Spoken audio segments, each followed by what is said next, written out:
Bonjour à tous, je suis le docteur Fabre Brespi, praticien à l'hôpital Sainte-Marguerite et je vais vous présenter ce topo sur les fractures périprothétiques du genou. Alors c'est vrai, on connaît plus la prise en charge des fractures périprothétiques au niveau de la hanche, mais les fractures périprothétiques autour du genou restent un sujet d'actualité puisqu'il y a de plus en plus de prothèses totales du genou chez des patients de plus en plus âgés, donc de plus en plus ostéopéniques et donc, ce type de fracture va être de plus en plus fréquente. Donc, il faut savoir que cela intéresse les fractures au niveau du tibia, bien sûr, en regard de l'implant tibial, de l'implant fémoral et également de la rotule et qu'elle concerne les fractures autour de 15 cm de l'interligne, en proximal ou en distal, ou 5 cm après la tige.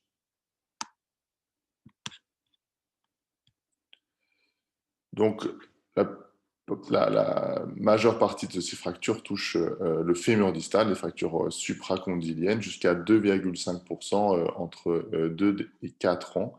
Et la plupart du temps, des traumatismes à faible énergie, à l'image des fractures ostéoporotiques du col du fémur chez les patients âgés, avec simplement des mécanismes de torsion ou de compression. Alors, dans cette étude récente, on a deux informations importantes. La première, sur sur la partie gauche de la diapositive, on voit que les fractures après prothèse totale du genou augmentent, contrairement aux fractures sur prothèse totale de hanche qui restent plutôt stables sur 10 ans. Et la mortalité sur la partie droite.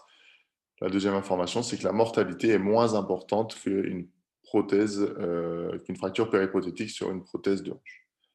Et on identifie trois facteurs de risque, comme les fractures sur prothèse totale de hanche. Les femmes, les sujets âgés de plus de 70 ans et bien sûr les révisions de prothèses. Et donc, on a identifié des facteurs de risque pour ces fractures. Il y a des fractures de risque non modifiables liées au patient ou à la chirurgie et des facteurs de risque modifiables. Dans les facteurs de risque non modifiables, on a bien sûr, donc on le disait, l'âge avancé et les femmes. On a les prothèses type charnière. Pourquoi? Parce qu'en général, on a une cage de postérostabilisation et de stabilisation, pardon, pas de, une cage de stabilisation, une boîte plus importante, avec des risques de fracture péropératoire et également la nécessité, en cas de contrainte importante, de mettre des quilles qui peuvent être bien sûr plus ou moins longues, en faisant attention à mettre des quilles courbes si jamais, au fémur, si jamais on décide de mettre des quilles longues. Ensuite, on le disait, les révisions avec un risque qui peut aller jusqu'à 38% selon les études et classiquement les pathologies rhumatologiques ou la prise de corticoïdes. Dans les facteurs de risque modifiables, on a en péropératoire la réalisation d'un notch fémoral antérieur qui, il faut le savoir, un notch de 3 mm peut entraîner une diminution de force de 30% en rotation et donc un risque de fracture plus important. Ensuite, on a bien sûr des erreurs de cimentation avec la réalisation de fausses routes. Lors de la navigation des prothèses, on a un risque de fracture au niveau de la mise en place des pins. Euh, et en dernier, on retrouve l'ostéolyse. Alors, je l'ai mis dans les deux facteurs de risque non modifiables et modifiables. Pourquoi? Parce qu'il faut le savoir que cette ostéolyse, elle est très présente avant une prothèse totale du genou. 23% en préopératoire et jusqu'à 37% en post-opératoire selon cette étude. Et il y a un réel intérêt à la diagnostiquer et éventuellement à la traiter en préopératoire. On le voit dans cette deuxième étude qu'un traitement par biphosphonate préopératoire pourrait diminuer, bien sûr, le risque de fracture post-opératoire ostéoporotique. Donc, ça reste un sujet d'actualité en ce moment chez les patients de plus en plus actifs et de plus en plus âgés. Donc, on a principalement trois problèmes pour la prise en charge de ces fractures. La première problème, c'est des contraintes importantes au regard du foyer de fracture. Pourquoi? Parce que En général, on est au bout d'une quille ou d'un implant de la prothèse. Et deuxièmement, chez ces patients fragiles, on sait l'importance de redonner l'appui en post-opératoire.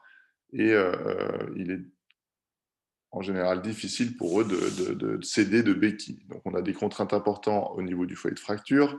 On a une qualité osseuse qui est bien sûr faible, avec de temps en temps la présence de ciment si la fracture a lieu sur une prothèse cimentée. Et ensuite, la difficulté de fixation d'une éventuelle ostéosynthèse avec la présence d'une tige au niveau de l'implant fémoral ou tibial, ou la présence d'une prothèse totale de hanche au-dessus. Donc, on a donc une fixation difficile d'une plaque d'ostéosynthèse classique, et ce qui rend la prise en charge encore plus complexe. Les trois objectifs de la prise en charge sont tout d'abord la réduction, bien sûr, du foyer de fracture, la plus acceptable possible, permettre une mobilisation immédiate du genou et du reste du membre inférieur, et idéalement un lever possible en post-opératoire immédiat et un appui également possible. On le sait dans notre expérience pour les fractures du col du fémur ou les fractures pertrocantériennes, que rendre l'appui total au patient est l'objectif numéro un quand on rentre en salle d'opération. Donc, cela est la même chose pour les fractures périprothétiques. Pour cela, on a trois moyens que vous connaissez bien sûr. Le traitement orthopédique qui garde une place dans le traitement des fractures périprothétiques de genoux. L'ostéosynthèse, on va voir les différentes modalités, et les révisions prothétiques dans certains cas. On va donc faire un bilan d'imagerie une fois que le patient est aux urgences, bien sûr, avec des radios classiques de face et de profil qui confirment la fracture, qui confirment le trait de fracture et la localisation de celui-ci. On va systématiquement s'aider d'un scanner qui aura deux intérêts: l'intérêt de préciser le niveau de fracture, et surtout de préciser si l'implant est scellé ou non, malgré la fracture. Le premier piège diagnostique est la présence d'une prothèse totale de hanche sous-jacent au niveau du même côté de la hanche de la fracture. Et c'est pourquoi il est primordial de réaliser des radios des articulations sus et sous-jacentes pour le planifier en préopératoire. En effet, si on part sur une révision prothétique, on va avoir un risque de fracture entre les quilles majeures. Un deuxième exemple où on part chez cette patiente sur une ostéosynthèse par un clou trochantérique et long, compte tenu de la fracture sous-trochantérienne, et on s'aperçoit en péropératoire la présence d'une prothèse contrainte avec quille qui va nous obliger à réaliser une ostéosynthèse préventive. Donc, il est primordial de réaliser des radios des articulations sus et sous-jacentes, principalement sous-jacentes, à la recherche d'une prothèse totale de hanche, et de bien interroger les patients sur leurs antécédents chirurgicaux. Je vous incite à lire cette étude sur les risques de fractures interprothétiques. Donc, c'est une étude biomécanique cadavérique, mais on s'aperçoit que lorsque la distance entre deux quilles est inférieure à 110 ou 100 mm, on a une augmentation très importante du risque de fracture, et il faut se donner cette limite de 10 cm entre deux quilles, sinon on est obligé de réaliser une ostéosynthèse préventive. La deuxième chose est, si on sait que il y a la présence d'une prothèse totale de hanche du même côté, on va devoir ponter la prothèse de hanche avec un ou deux trous, idéalement un peu plus, mais un ou deux trous suffisent. Comme dans ce cas-là, on est sûr et certain, selon l'étude cadavérique précédente, on a 100% de risque de fracture interprothétique. Ça n'a pas raté, et il faudra donc réaliser une ostéosynthèse avec une plaque plus longue, éventuellement des cerclages, CD de cerclage compte tenu de la présence de 3 vis monocorticales, afin de ponter tout le membre inférieur, mais on va le préciser dans quelques temps. Donc, une fois qu'on a identifié le siège de la fracture, il va falloir se poser 4 questions afin de partir armé pour le traitement de la fracture. La première question, c'est bien sûr le trait de fracture, où est-ce qu'il est. Ensuite, est-ce que l'implant est bien fixé? À l'aide on peut s'aider pour cela du scanner, bien sûr. Le stock osseux. Et enfin, la dernière question, l'autonomie du patient pré-fracturaire avec le score de Parker, qui est un score simple qu'il faut réaliser de manière systématique aux urgences.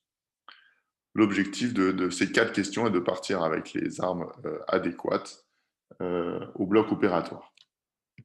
Donc, on va s'intéresser en première partie sur les fractures du fémur distal qui, je vous le rappelle, sont les fractures les plus fréquentes. Donc, il y a plusieurs classifications, bien sûr, classifications qui sont utiles pour parler de la même chose et qui ont un intérêt si elles ont un intérêt si donnent une conduite à tenir au niveau thérapeutique.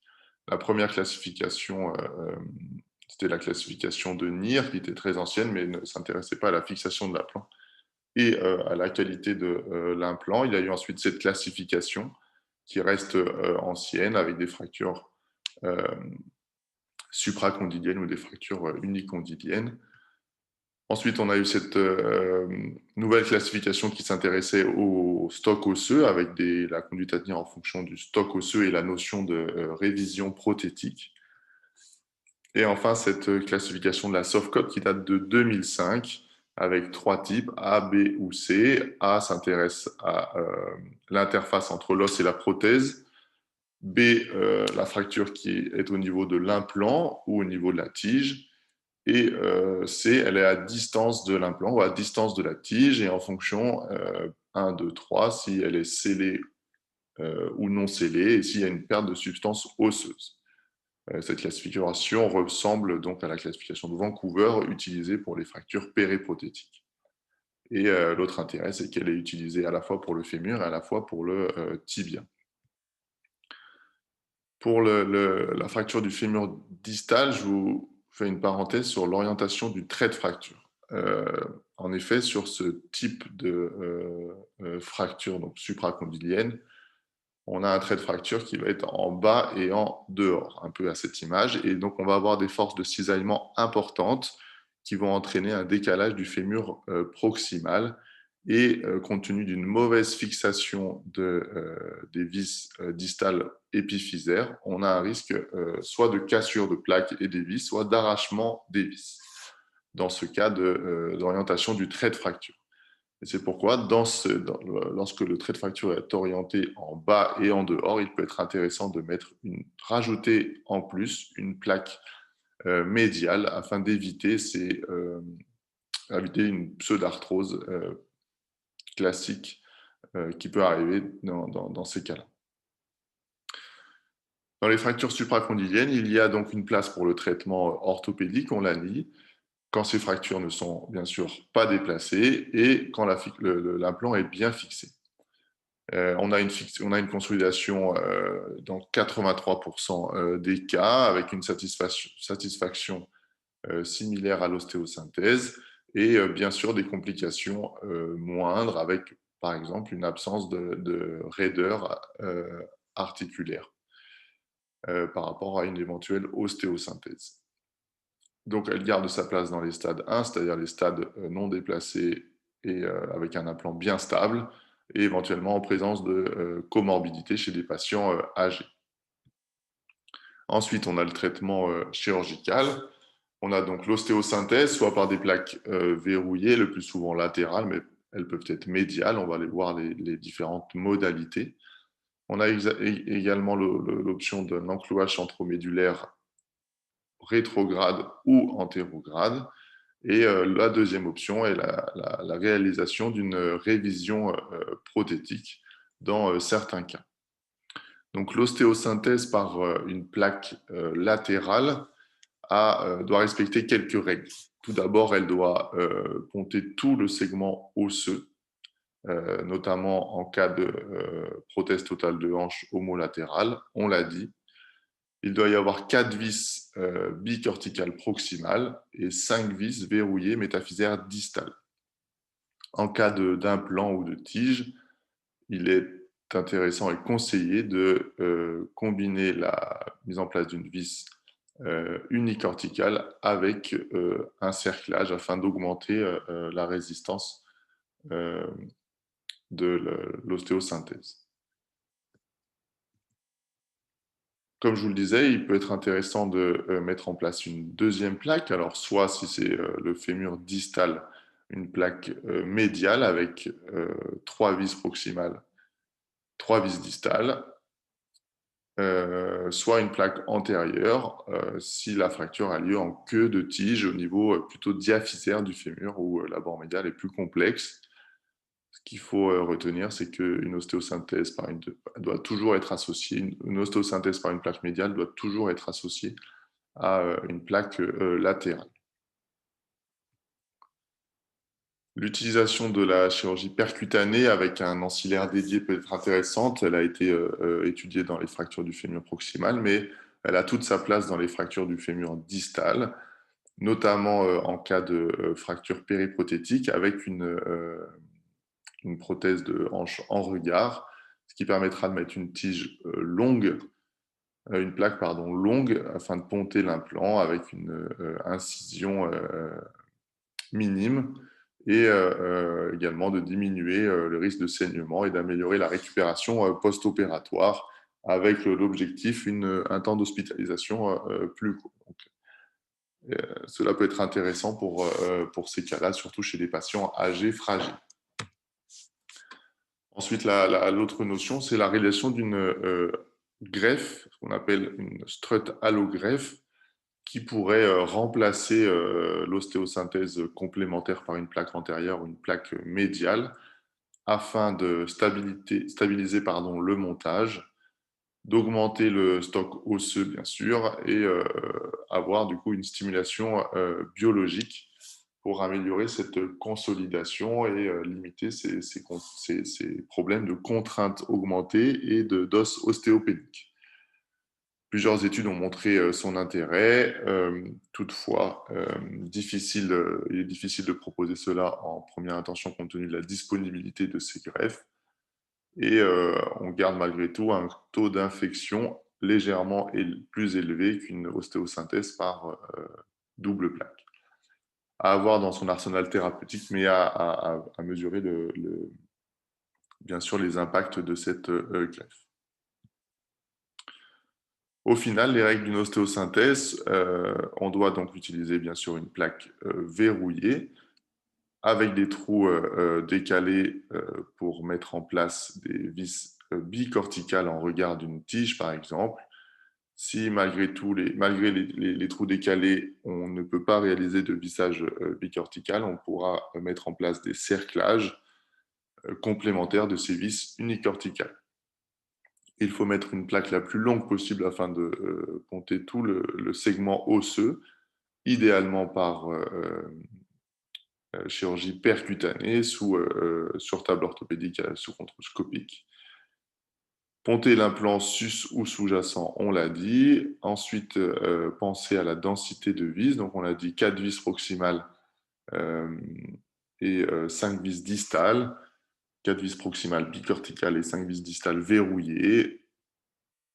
Et penser à une ostéosynthèse complémentaire par une plaque médiale en fonction du trait de fracture, si la fracture est très distale et le trait est orienté en bas et en dehors, soit une plaque antérieure ou une strut allogreffe si la fracture intéresse plutôt la diaphyse en regard d'une tige de prothèse totale du genou.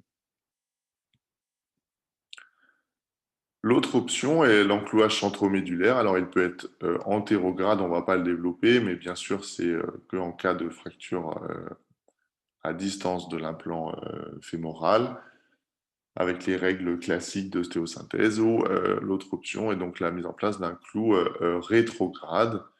Alors, c'est une chirurgie qui est plus complexe et plus contraignante que l'ostéosynthèse par plaque, mais elle peut malgré tout elle a malgré tout un taux de consolidation bonne avec un risque de calvitieux, bien sûr, secondaire à l'échancrure prothétique, avec souvent un point d'entrée qui va être postérieur et donc un calvitieux en extension et, ou en valgus, et on peut céder ce qu'on appelle des polar screws qui pourraient donc guider la mise en place du guide et du clou. Il y a des contre-indications, bien sûr, et il est nécessaire d'avoir le compte-rendu opératoire de la prothèse pour savoir si l'échancrure est suffisante afin de mettre en place le clou à travers l'échancrure fémorale. La deuxième option est donc la réalisation d'une révision prothétique qui a ses indications, de plus en plus d'indications, bien sûr, puisque les patients sont de plus en plus âgés et ostéoporotiques. Ils sont de plus en plus actifs, avec une autonomie quasi normale, et des fractures qui sont de plus en plus distales, avec un implant fémoral le plus souvent décellé. Donc elle garde bien sûr son indication, et je vous incite son indication, et je vous incite à lire cet article récent à propos de ce type de révision. On retrouve donc cette patiente avec une fracture du fémur distal. On pourrait penser que l'implant fémoral est encore bien scellé, mais quand on fait un scanner, on retrouve une absence complète d'os au niveau du fémur distal, et donc un risque de non-consolidation importante. De plus, on retrouve un trait de fracture en bas et en dehors avec des forces de cisaillement, et donc un risque de pseudarthrose importante. On a réalisé une radiographie de l'articulation sous-jacente qui retrouve une prothèse totale de hanche. Il va falloir donc réaliser une révision prothétique chez cette patiente avec une prothèse qu'on appelle segmentaire. C'est des prothèses qui sont classiquement utilisées pour les tumeurs, mais qui ont sa place dans ce type de révision prothétique, avec une quille longue qui va arriver au contact de la tige de la prothèse de hanche, et donc nécessiter dans le même temps de réaliser une ostéosynthèse préventive afin d'éviter une fracture interprothétique. On va prendre un deuxième exemple un peu plus classique chez cette patiente de 90 ans qui est en forme, un par cœur neuf. Elle va donc faire ses courses toute seule en dehors de chez elle. Elle a une prothèse de genou ancienne de 10 ans qui n'avait pas de problème, et elle fait cette fracture suite à une chute de sa hauteur. Et déjà, sur les radiographies, on a des premiers éléments, mais on retrouve un implant fémoral complètement décellé, et également une ostéopénie autour de l'implant tibial. Une ostéosynthèse classique par plaque va donc être difficile, euh, et il sera encore plus complexe d'obtenir une consolidation osseuse. Donc on se dirige donc vers une révision prothétique. Alors bien évidemment, il faut la préparer. Faut préparer la patiente et en parler avec nos confrères anesthésistes, pardon, afin d'éviter tout problème péropératoire. Et deuxièmement, il faut la préparer au niveau chirurgical afin d'avoir les bons implants. On peut utiliser donc classiquement des prothèses charnières avec une instrumentation fémorale et une instrumentation tibiale afin de mettre en place des quilles et des cales. Il est utile également de préparer et de prévoir dans notre service, on utilise des cônes en trabéculaire métal, mais toute autre possibilité afin de combler les pertes de substances osseuses, et il est primordial de les avoir au bloc opératoire afin d'éviter tout problème péropératoire. La première étape d'une révision prothétique pour fracture est ce qu'on appelle la réduction temporaire. Cette réduction temporaire est réalisée à l'aide d'un Davier-Crabe, et elle va permettre de mesurer la hauteur de l'interligne en partant du fémur distal. En effet, on va voir chez cette patiente qu'on va donc repérer 9 cm proximal par rapport à l'interligne de l'implant distal fémoral, et 9 cm, cela va correspondre en réalité à notre niveau de coupe euh, afin de mettre en place la prothèse segmentaire. On va le voir sur la diapositive suivante. Cette diapositive est intéressante puisqu'elle nous confirme l'impossibilité d'une ostéosynthèse et d'une consolidation osseuse compte tenu de l'ostéopénie importante. Et La diapositive suivante montre ce que je vous disais, mesurer 9 centimètres à partir de l'interligne du fémur distal, ce qui correspondra aux 9 centimètres de l'implant fémoral le plus petit pour cette prothèse segmentaire. Donc la première étape, c'est, je vous le disais, la réalisation de cette réduction temporaire à l'aide du Davie-Crabbe. Il y a deux principes dans les révisions prothétiques. Le premier principe, c'est de savoir où on va se fixer et comment on va se fixer afin de garantir une survie à long terme. Et on identifie trois zones. On le verra plus spécifiquement dans le chapitre sur les révisions prothétiques de genoux, mais il faut identifier trois zones. Une zone épiphysaire, une zone métaphysaire et une zone diaphysaire. Et je vous invite pour cela à lire ce papier euh, du BJJ de Morgan Jones, qui s'intéresse donc à ces trois zones et qui nous explique comment on va pouvoir se fixer sur ces trois zones. Donc la zone épiphysaire en cas de fracture est bien sûr impossible. Donc on a l'utilisation d'une fixation principalement métaphysaire et diaphysaire à l'aide d'une quille plus ou moins longue et cimentée. Donc tout cela doit être bien sûr préparé en préopératoire. Le deuxième principe des révisions prothétiques est ces étapes péropératoires. Donc la première étape d'une révision prothétique, que ce soit pour la traumato ou des décellements aseptiques, est la réalisation de l'embase tibiale. En effet, l'embase tibiale va jouer sur nos espaces en flexion et en extension. C'est pourquoi il est primordial de réaliser cette étape en premier, et on va se servir de nos repères osseux, principalement la tête du péroné, pour mettre en place cet implant tibial. Ensuite, on va choisir la taille de notre implant et donc on va jouer sur l'espace en flexion, qui reste la deuxième étape d'une révision prothétique. Et pour cela, je vous remets la photo de la réduction temporaire. On a mesuré à 9 centimètres notre interligne en partant du fémur proximal. On a réalisé la coupe fémorale et donc on a un implant de 9 centimètres qui va remplacer l'ancien implant. Et donc, on va checker notre implant, notre espace en flexion avec un bon tracking rotulien et une flexion possible avec un genou stable. Et ensuite, la troisième étape est l'espace en extension. L'espace en extension, il va être géré par l'embase tibiale qu'on a déjà réglé et la distalité de notre implant fémoral. Et donc, c'est à cette étape qu'on va pouvoir rajouter éventuellement des interfaces plus ou moins longues pour distaliser l'implant et obtenir une extension complète du genou.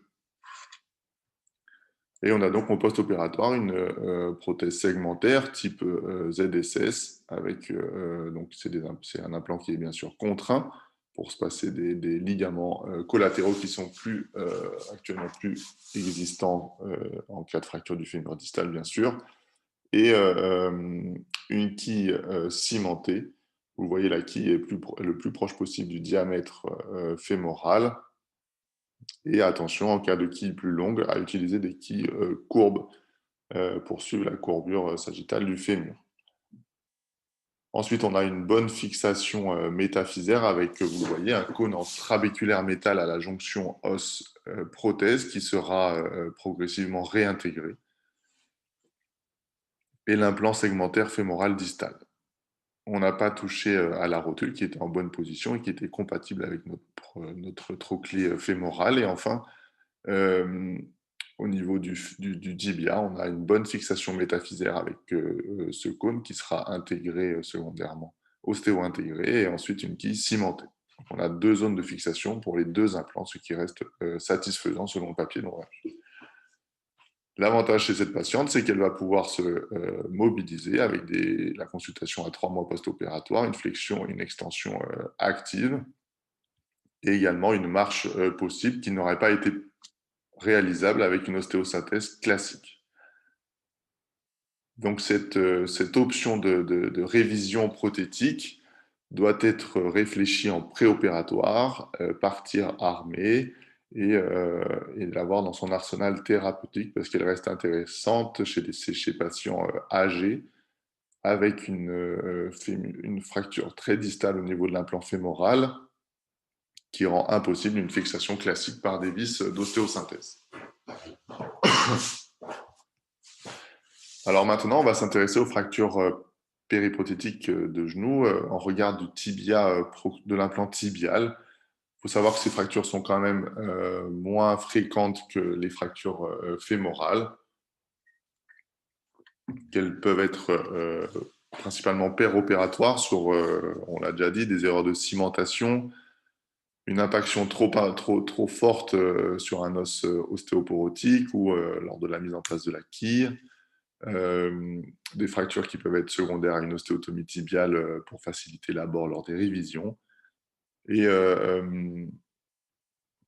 bien sûr, ces fractures peuvent être secondaires à des erreurs d'alignement lors des prothèses, la mise en place d'une prothèse totale de genou. Et ces deux papiers le montrent. En cas de mauvais alignement, on a donc un changement et une mauvaise répartition des contraintes en regard du tibia et donc un risque de fracture augmenté. Il existe plusieurs classifications. Cette première classification qui date de 1997, en fonction du lieu et de la possibilité d'un décèlement de l'implant tibial. Et on retrouve cette classification de la Sovcot avec les trois zones, avec les trois types A, B, C, je vous l'ai dit, soit le type A, l'interface entre l'os et l'implant, soit le type B en regard de l'implant ou en regard de la tige, et le type C à distance, avec la notion de décèlement ou non et de perte osseuse. On va se reposer les quatre questions,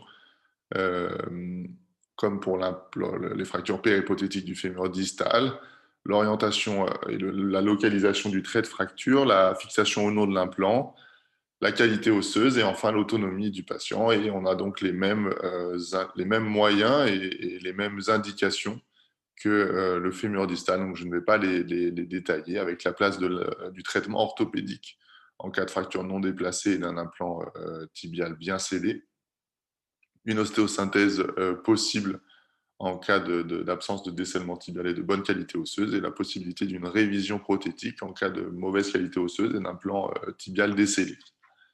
Avec cette possibilité de réaliser à l'image des prothèses segmentaires au niveau fémoral, la réalisation de mettre en place une prothèse segmentaire au niveau du tibia en cas de mauvaise qualité osseuse, bien sûr. Et enfin, la troisième partie, c'est les fractures autour de l'implant rotulien qui sont, elles, assez fréquentes en cas de resurfaçage de la rotule, bien sûr, avec, selon cette classification, trois types. Il faut se poser donc principalement deux questions, plus ou moins une. La première question, c'est est-ce que l'appareil extenseur est rompu? La deuxième question, c'est est-ce que l'implant et le bouton rotulien est stable? Et enfin, la qualité osseuse. Le type 1 est donc une fracture avec un appareil extenseur compétent et un implant qui est stable. Le type 2, l'appareil extenseur n'est pas compétent, mais l'implant est stable. Et dans le type 3, ce qui reste assez fréquent, l'appareil extenseur n'est pas compétent et l'implant est instable. Donc ça a lieu principalement chez les hommes. Il a été démontré dans une étude récente lyonnaise que ces fractures étaient plus fréquentes en cas de varus important et bien sûr en cas de révision prothétique avec changement du bouton rotule. Le traitement orthopédique a toute sa place dans ces fractures et c'est même le traitement le plus utilisé contrairement aux fractures du fémur et du tibia.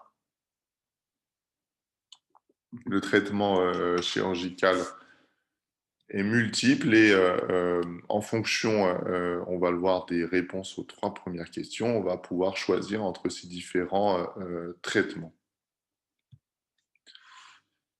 Si la première question à se poser, c'est donc si l'appareil extenseur est rompu ou non. Si l'appareil extenseur n'est pas rompu, la deuxième question à se poser, c'est est-ce que l'implant est-il stable? Donc, Si l'implant est stable, on ne va pas toucher, donc on va réaliser un traitement orthopédique avec une immobilisation par une attelle de Zimmer, par exemple, pendant 4 à 6 semaines, avec un appui qui sera autorisé, bien sûr, avec l'attelle, et une mobilisation qui sera débutée à 4 semaines post-opératoire à 0,45 degrés, et si ça se passe bien, augmenter sans restriction la mobilisation. Et bien sûr, en cas de bonne évolution du cal osseux radiologique. Si l'appareil extenseur n'est pas rompu mais que l'implant n'est pas stable, le plus simple est de réaliser une ablation du bouton rotulien et une courte immobilisation qui permettra une consolidation, sauf si la fracture est comminutive avec de multiples fragments osseux, auquel cas il faudra les enlever afin de réaliser une patelectomie plus ou moins partielle. A contrario, si l'appareil extenseur est rompu, il va falloir le réparer. Soit l'implant est stable et donc une ostéosynthèse classique est possible. Si en revanche l'implant n'est pas stable, on aura la nécessité de réaliser une reconstruction de l'appareil extenseur qui peut être soit par des ancres, soit par une ligamentoplastie et un renfort aux ischio-jambiers qu'on choisit préférentiellement dans notre expérience, avec une ablation du médaillon. Et en cas de fracture comminutive sur un os porotique, une rupture de l'appareil extenseur, il peut être possible de réaliser une allogreffe avec les complications bien sûr qu'on connaît, mais cela reste une option en cas de bonne autonomie du patient. Avec une allogreffe, on peut soit réaliser au tendon d'Achille avec un morceau osseux en regard du calcanéum, soit avec une allogreffe complète d'appareil extenseur. Alors en conclusion, vous l'avez compris, ce sujet est d'une part d'actualité, avec le vieillissement de la population, des patients qui sont de plus en plus actifs, et de plus en plus de prothèses totales de genoux qui sont posées actuellement. On a donc 3 problèmes: des contraintes fracturaires importantes en regard, en regard de l'implant et d'une quille, et la difficulté du non-appui des patients. Une qualité osseuse qui est souvent faible chez des patients ostéoporotiques. Je vous le rappelle que l'ostéoporose, si elle est diagnostiquée en préopératoire sur des prothèses du genou, est aux alentours de 30% des patients qui vont être opérés d'une prothèse de genou. Et enfin, le troisième problème est la difficulté de fixation d'une ostéosynthèse avec des tiges qui sont souvent encombrantes et des implants sus ou sous-jacents. Les objectifs de la prise en charge, on l'a dit, une réduction acceptable, sinon on a un risque de décèlement progressif de l'implant si on choisit de réaliser une ostéosynthèse, une mobilisation et un appui post-opératoire qui doit être redonné le plus précocement possible chez ces patients âgés, à l'image des fractures de l'extrémité supérieure du fémur. On a donc 4 questions à se poser: la localisation du trait de fracture et son orientation. Est-ce que l'implant est encore fixé à l'os? Est-ce que le stock osseux et la qualité osseuse est suffisante pour permettre une ostéosynthèse? Et l'autonomie du patient préopératoire à l'aide du score de Parker. Et ensuite, grâce à ces 4 questions, on pourra donc choisir entre un traitement orthopédique, une ostéosynthèse en cas de bonne fixation de l'implant et d'un bon stock osseux, une ostéosynthèse qui pourra être réalisée par une plaque latérale ou un clou, et en cas de plaque latérale, on pourra éventuellement réaliser un complément d'ostéosynthèse par une plaque médiale ou une plaque antérieure ou une strut allogreffe. Et enfin, la possibilité de réaliser une révision prothétique qui sera, je pense, de plus en plus une option de choix chez des patients avec un stock osseux limité pour lequel l'implant euh, n'est plus fixé à l'os et qui veulent garder leur autonomie préopératoire.